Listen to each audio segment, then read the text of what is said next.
कि अगर व्यक्ति दान करे तो उस दान का बखान कभी ना करे, क्योंकि दान का बखान करने से उस दान की महत्ता जो है वो समाप्त हो जाती है।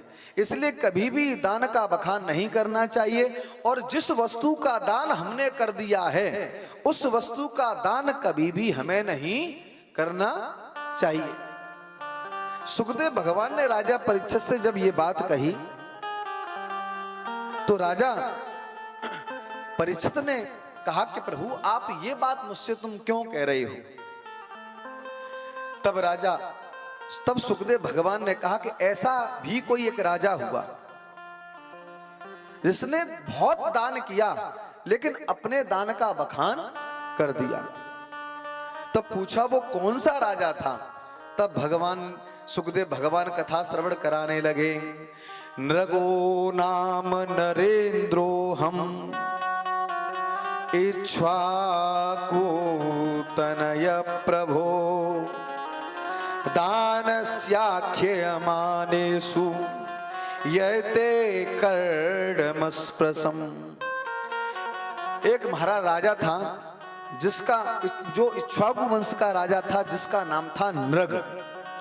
और नृग राजा ने बहुत ही दान किया, लेकिन सुखदेव भगवान कहते हैं दान करने के बावजूद भी इसे गिरगिट बनना पड़ा। राजा परीक्षित ने कहा कि जब इसने दान किया तो फिर गिरगिट क्यों बना। और यही बात भगवान श्री कृष्ण ने इस नृग से पूछी जब इसका उद्धार किया था। तब कहा कि तुमने जब इतना दान किया तो ये भगवान से कहने लगा कि तुम मुझे अपना परिचय दो। एक बार भगवान के मन में यह विचार आया कि अपने पुत्रों के साथ में घूमने के लिए चलता हूं। तो भगवान अपने पुत्रों के साथ घूमने के लिए जंगल में आए और भगवान ने अपने पुत्रों से कहा कि तुम इस जंगल में भ्रमण करो, घूमो, खेलो और मैं इस बट वृक्ष के नीचे सैया मैं शयन करता हूं। भगवान श्री कृष्ण के पुत्र जरा आगे निकल गए। उस महाराज वन में एक कुआं उनको दिखाई दिया और बच्चे तो होते ही उद्दंड हैं। उन्होंने झांक करके जब नीचे देखा कुएं में तो उसमें भारी भरकम एक गिरगिट बना पड़ा था। बच्चे डर गए। उन्होंने जाकर के अपने पिता से कहा पिताजी पिताजी जंगल में एक महाराज गिरगिट कुएं में पड़ा है और बहुत ही बड़ा भयंकर गिरगिट है।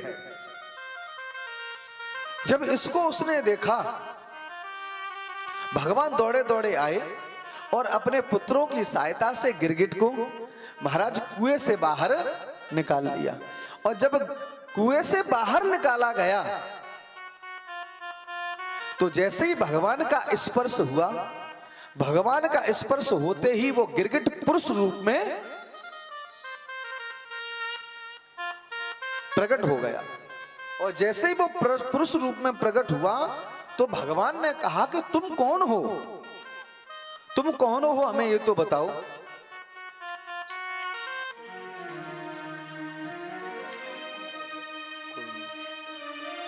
कहा कि तुम कौन हो जो अभी गिरगिट बने पड़े हुए थे, मेरा स्पर्श होते ही तुम पुरुष रूप में अवतीर्ण हो गए। तो भगवान ने तो यह प्रश्न किया कि तुम कौन हो, लेकिन इसने जो जवाब दिया बहुत ही सुंदर दिया। इसने कहा भगवान से कि तुम मुझे नहीं जानते।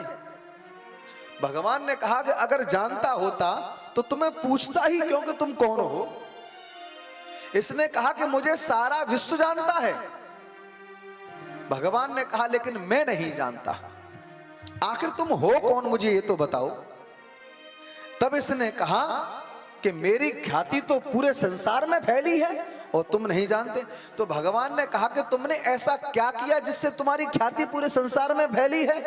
तब इसने कहा कि नृगो नाम नरेंद्रो हम इक्ष्वाकु तनय प्रभो।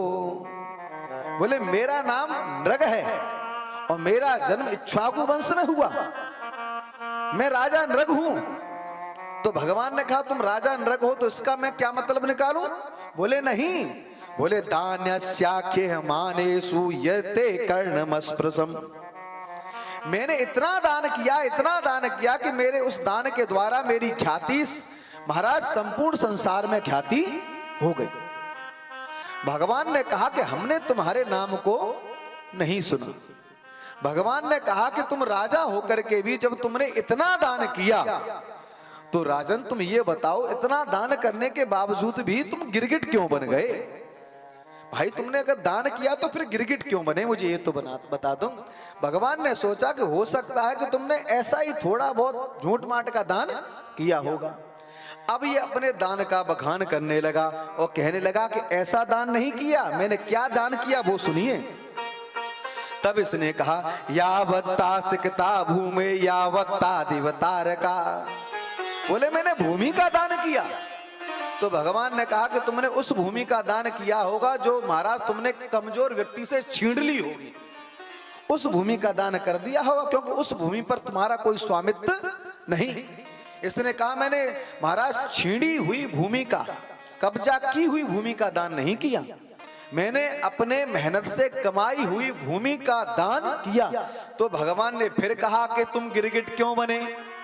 हमारा तो प्रश्न ही यही है, और तुमने क्या दान किया? तब कहने लगा, पयसनुष्य तरुणी शील गूढ़ पपन्नगा। भगवान ने कहा, इसने कहा कि मैंने गायों का दान किया। भगवान ने कहा गायों का दान तुमने किया होगा तो बूढ़ी गायों का दान किया होगा। बोले ना, बोले तो, बोले पयस्वनी तरुणी, तरुणी माने जवान और पैस्वनी माने दुधारू। बोले मैंने जवान और दुधारू गायों का दान किया, और ऐसे वैसे नहीं किया, बछड़े के साथ में दान किया, उसके सींगों को सोने से मढ़ा और महाराज खुरों को चांदी से मढ़ करके मैंने दान दिया। और महाराज मैंने अनेकों गरीब कन्याओं का विवाह कराया। भगवान ने कहा तो ये बताओ, तुमने इतना बड़ा दान किया लेकिन फिर भी तुम गिरगिट बने, वो तो बताओ तुम्हारा गिरगिट तुम क्यों बने, मैं ये जानना चाहता हूं। इतना बड़ा दान करने के बावजूद भी, जबकि दान का बखान कभी नहीं करना चाहिए, और ये भगवान के सामने ही अपने दान का बखान कर रहा है, और भगवान सब जानते हैं। तब इसने कहा कि भगवान जो मैं गिरगिट बना वो इस कारण से बना कि मेरा नित्य प्रति यह वचन था कि मैं एक ब्राह्मण को नित्य प्रति एक गाय दान में दूंगा।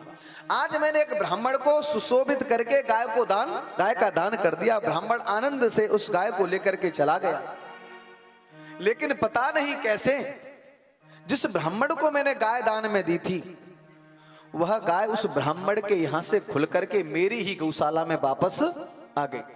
और जब वापस आ गई, और मेरा नियम था कि नित्य प्रति एक ब्राह्मण को मैं गाय दान दूंगा, मैं गौशाला में दूसरे ब्राह्मण को गाय दान करने के लिए जैसे ही गया, जो गाय मैंने कल दान की थी उस गाय को जब मैंने अपने गौशाला में देखा तो मेरे मन में लोभ आ गया, और मैंने सोचा कि अब वो ब्राह्मण तो नहीं आएगा, इसी गाय का दान मैं दूसरे ब्राह्मण को कर देता हूं। तो मैंने उस गाय का दान दूसरे ब्राह्मण को संकल्पबद्ध कर दिया। लेकिन हुआ यह कि वो ब्राह्मण खोजता खोजता चला आ रहा था कि मेरी गाय कहां है, और इधर से यह गाय लेकर के जा रहा था, और दोनों का एक ही रास्ते पे दोनों की भेंट हो गई। जो ब्राह्मण खोजता हुआ आ रहा था और जो लेकर के जा रहा था उसने कहा ये गाय मेरी है, और जो लेकर के जा रहा था उसने कहा कि मरम्मड़ देवता ये गाय हमारी है, राजा ने हमें अभी दान में दी है। अब दोनों महाराज आपस में लड़ने लगे, और दोनों जब आपस में लड़ने लगे तो कहा कि हम आपस में दोनों क्यों लड़ रहे हैं, चलो राजा नृग ही इसका फैसला करेंगे कि यह गाय किसकी है। दोनों ब्राह्मण राजा नृग के पास में आए, और राजा नृग ने जब दोनों को देखा सोई समझ गए कि अब क्या करें। उसी समय राजा नृग से पूछा कि राजन ये बताइए ये गाय आपने किसको दान में दी थी? अब राजा किसकी कहें, इसकी कहते तब भी फंसे, इसकी कहते तब भी फंसे। सो राजा कुछ नहीं बोले। राजा ने अपने गर्दन को गिरगिट की तरह नीचे कर लिया। दोनों ब्राह्मणों ने कहा कि राजन तुमने एक वस्तु का दान दोबारा किया है, और दोबारा करने के बाद भी तुम मुख से कुछ नहीं बोल रहे, तुमने अपने गर्दन को नीचे कर लिया है गिरगिट की तरह। जाओ हम तुम्हें श्राप देते हैं कि तुम गिरगिट ही हो जाओ। जब ब्राह्मणों का श्राप लगा सो राजा नृग चरणों में गिर करके कहने लगा कि मेरा उद्धार कैसे होगा। तब ब्राह्मणों ने कहा कि तुम्हारा उद्धार ऐसे नहीं होगा, तुम्हारा उद्धार भगवान श्री कृष्ण के स्पर्श करने से होगा, लेकिन तब तक तुम गिरगिट बनो और इसी भेष में तुम भगवान का भजन करो। आज वही नृग जब भगवान आए, कूप से बाहर निकाला, भगवान का स्पर्श हुआ तो वो पुरुष रूप में प्रकट हो गया। श्री सुखदेव भगवान राजा परीक्षित को ये कथा सुना रहे थे और भगवान ने राजा नृग से कहा कि राजन, आज मैं तुम्हें बहुत ही एक सुंदर बात बताता हूं और सुनो। अगर कोई जीव जहर पी करके अगर मेरी शरणागति को सहज स्वीकार कर लेता है तो मैं उस जहर से भी उसके प्राणों की रक्षा कर देता हूं। ना हम हलाहलम मन्ने विषम यस्य प्रतिक्रिया। अगर विष पी करके भी मेरे सामने आ जाता है तो मैं उसे प्राण दान दे देता हूं, उसके प्राणों की रक्षा कर देता हूं। लेकिन ब्रह्म स्वम ही विषम प्रोक्तम नासह प्रतिविभुर्विभि। जो अगर किसी को ब्राह्मणों का श्राप लग जाए तो ध्यान रखना, कूलम समूलम दहिति। ब्राह्मणों के श्राप से मैं उसकी रक्षा नहीं कर सकता और ब्राह्मण जिसको श्राप देते हैं उसका समूल नाश हो जाता है। और ब्राह्मण भगवान का अवतार ही का पहले कारण ही ब्राह्मण है महाराज। वैसे भगवान अवतार नहीं लेते, भगवान के अवतार का पहला कारण ही ब्राह्मण, और भगवान ने 4 कारणों से ही अवतार लिया। तुलसीदास जी कहते हैं, विप्रधेनु सुर संत हित लीन मनुज अवतार।